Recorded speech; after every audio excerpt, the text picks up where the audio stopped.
Ako si Linda Walker, isang mahirap pero matalinong high school student sa probinsya ng Brookshire. Ang pinakamalaking pangarap ko ang makapasok sa Luminara University, makapasa ng civil service at magka-residency.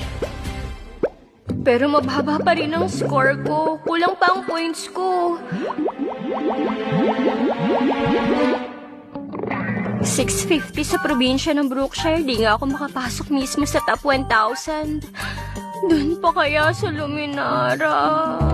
Sakto nung wala talaga ako maisip na paraan. Biglang may dumating na magandang balita. Rich kid pala ako sa capital city. Napagpalit pala ako nung pinanganak kami. Nananaginip ba ako? Miss Walker.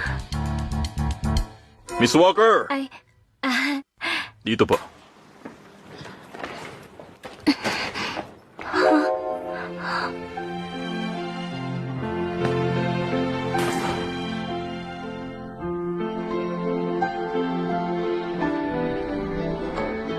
Miss Walker, sandali lang po.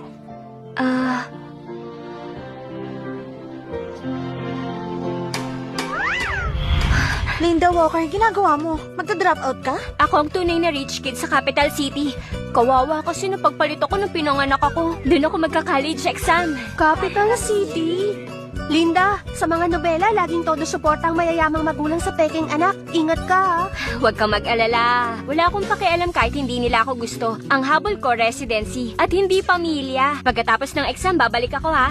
Residency. Heto na ako. Nancy! Nancy! Nancy! Nancy!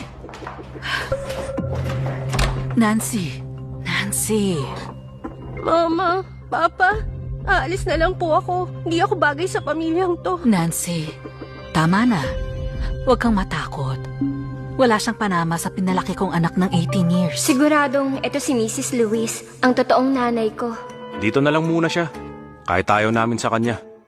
Pero subukan niyang api-apihin ka. Pag nag-18 naman siya, palalayasin namin siya. Mukhang itong pangalawang kapatid kong si Joseph. Ano ba?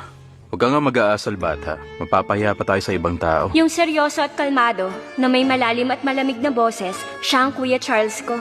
Ay, ito pala yung sinasabi nilang showing who's boss?